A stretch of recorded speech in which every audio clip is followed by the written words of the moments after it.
What's up, guys? We are back with another Mythic Legions review, taking a look at the most recent exclusive in the line. We are taking a look at the Mythic Legions Paladin / Cleric. So this guy is a first release, not necessarily a true exclusive, but a first release exclusive at San Diego Comic-Con in person. So if you weren't there, you have no option to get him otherwise, outside of, resellers and stuff like that. He will be available otherwise in the actual upcoming RPG tabletop game Kickstarter, which is slated for, I want to say February is what I saw last, early 2026. He'll be available in some other fashion. I still don't know what that means or what we're going to expect in terms of being able to get him, but there is another option coming. Now, he still comes in sort of standard Mythic Legion style packaging, but the art all over this guy is a little bit different. You got foil embossing and things like that, but he's in a standard card in the blister, figure there in the window. You've got gold foil for the Legions logo, for the Horsemen logo with a D20 die on the side. You've got the portrait card art on one side, and then the back of the card gives you some artwork of this very ominous looking castle with like a giant sword in there with a write-up for things, and then a whole list of folks that are pivotal in the creation of the line and the figure, which I always love to see because I've got friends that appear back there on that list. So yeah, let's do it. Let's pull them out and take a look. And here we go, out of the package, our SDCC exclusive, sort of, Mythic Legions Paladin Cleric figure. So again, for the uninitiated, if you don't really know what this guy is, he was a first release at San Diego. He is going to be available in the upcoming Kickstarter for the new tabletop RPG, though they haven't really said exactly how you're going to be able to get him, what that entails, what else you might have to pledge for, that kind of stuff, to be able to get this exact version. Because some of this stuff was done with the intent of it being San Diego based. There's yellow and there's black in some of the accessories, and that is, of course, the standout colors for SDCC. This guy is also an example of kind of the idea for the game in many ways. This guy is a paladin or a cleric based on how you want to kit him out with the parts they supply. And he's just a party member, so he's not a named person. He's not a specific character. He's whoever you want him to be if you make a party with your figures. So let's see what he can do, see how he moves around. He's very much familiar with the current stuff, so if you've got All-Star 6, if you've got Necronominous stuff, you know what to expect here. To start with, he does have the hinged ball peg neck, so he looks up really good. He also looks down really, really good. Of course, you've got your tilt side to side. You've got rotation. The neck, of course, swivels as well if you need it to. Arms go out about yay far, even with the pauldrons on. They, of course, swivel. The pauldrons do always get in the way there, but, you can work around that. We've got our single-jointed, much better than 90-degree elbow now, which also affords swivel. You've got swivel at the gauntlet, swivel at the wrist, of course, and these are vertical hinge hands that come on him in the box with these gripping hands. Torso, it's of course a 1.0 figure, so he's a single piece for the torso. Forward and backward, though, really, really well. And this is, of course, it's obviously one of the figures that has the new style of tabard, which I love because it doesn't get in the way of anything. It just sits over top of him and it works. And then, of course, you've got twist, you've got good tilt side to side, all that stuff. Legs go out all the way. They, of course, are going to kick forward all the way as well. They're going to kick backward. You've got a thigh twist up there. We've got our new range on the knees, which go better than 90. Those do afford swivel as well. This guy has the boot cut with actual boots, so you've got that cut additionally as well, which, of course, is a bit of a new construction. And then he's still got swivel at the top of the ankle. You've got really, really good rocker down here as well. And then, of course, we've still got hinges. So he is, he's essentially everything you expect him to be if you've gotten any knights recently, but that is to say that he moves really well, especially in the confines of Legions, especially compared to the older figures, and is, again, just a great example of kind of where this line is taking us when it comes to posability.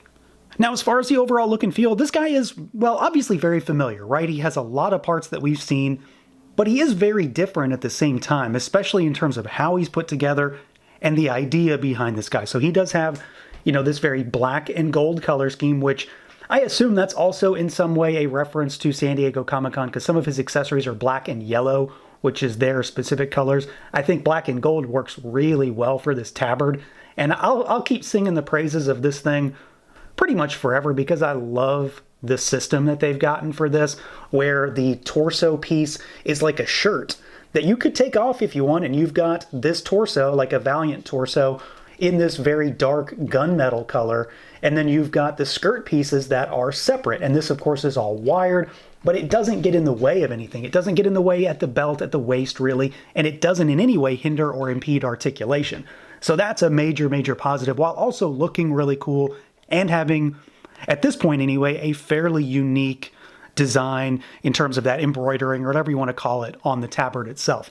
I really like the armor color in particular. This deep gunmetal with the super, super bright silver accents really pops. That silver in particular absolutely pops against the darkness of that armor. And then, of course, you do have, mixed media, we'll say. When it comes to some of his setup, he's got, leather greaves or leather bracers, and he's got leather boots here and leather gloves. Of course, one of the biggest things for this guy is the leg setup and what he's working with here, because he has the booted feet that we saw on the Barbarian, the Traveling Barbarian exclusive, and this is going to be a thing going forward, I believe, starting with the Rising Suns wave.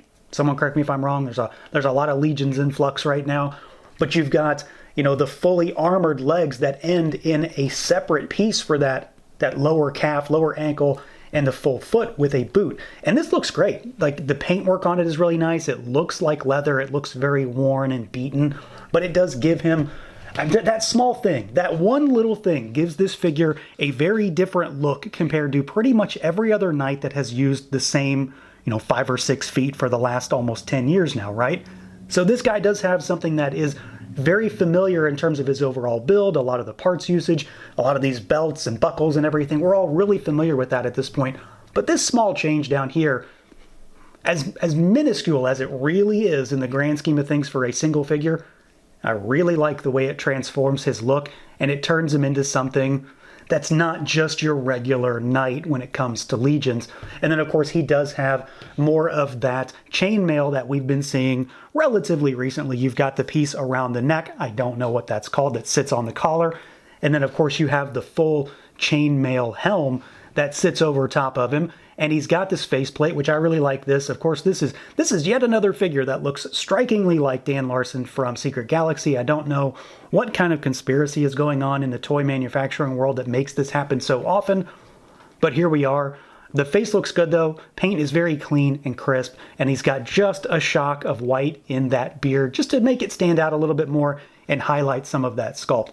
But in general, from top to bottom, head to toe on this guy, literally, I'm a big fan of the parts usage, the colors in particular, still a massive fan of what they're doing with this tabard system. And again, just, this small little thing is a big change in terms of how this guy looks compared to other knights. And quite honestly, I'm here for it and ready to see more. Now, as far as accessories goes, this guy is in many ways kind of the norm. He's loaded though, in the sense that a lot of figures now are just overwhelmingly packed with a ton of accessories. This guy is very much the same, but I think it fits the idea here because you get a number of items that kind of go with one side or the other. The Paladin or the Cleric, though there is definitely a lot of sharing that can be had here. And then there's a few things that aren't exactly related to the figure itself, but more tied to the upcoming tabletop game. So to start with, we do get 2 extra heads. We get this hooded head, which is basically the Dubon head, right? Dubon head painted to sort of match the faceplate that's on the chainmail head. So this is kind of the Cleric head, basically, is how I'm taking it. And then we've also got this one here, which is, I believe this is the same head that's on Sir Andrew and the new Silver Knight 2. And it's got the yellow and black plume for the SDCC sort of affiliation, association, whatever you want to call it. You do also get the little spike for the top of the helmet if you'd rather use this instead. So you got 2 options with that. You get a couple of hands, so he's got gripping hands on him in the box. You get a set of grasping, style posy kind of hands. Nothing else for him though, that's all the hands you get. We get a bunch of weaponry and stuff like that. So we get the Warhammer, which I think is something that could definitely go with either side. I like this quite a bit. This is one of our newer style weapons. We don't have a ton of these. We get a standard sword with a sheath. It's just black, silver, and gold. We get this staff here, which I'm a big fan of these. These, of course, came out of the Poxus wave, so very magic inspired. Again, could kind of go either way, but probably leans more cleric than anything else.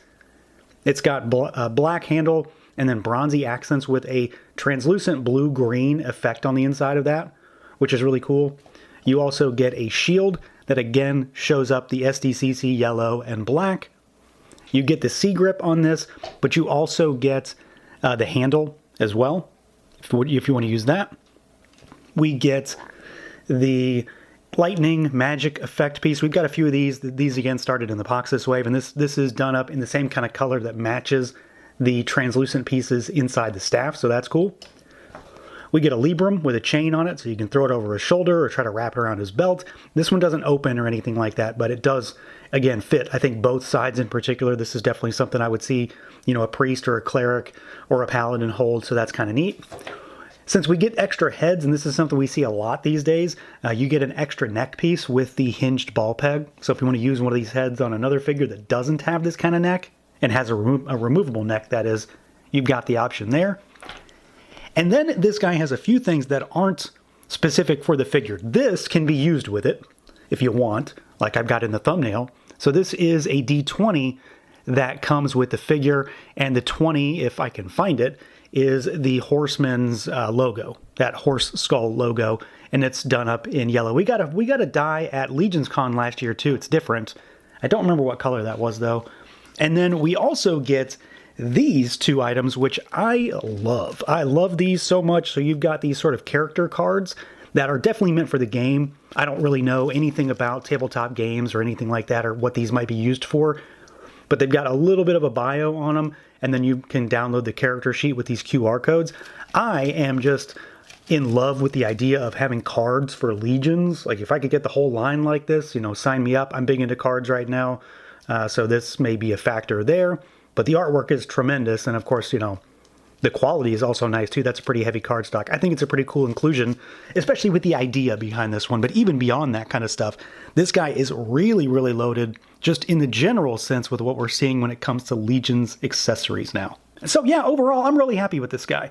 You know, there is something to say about the fact that it's a San Diego Comic-Con exclusive that we still, as of yet, don't really know how we're going to get later on, and how difficult that may or may not be. But for the folks that want this, I mean, it's definitely one to try and go after for sure.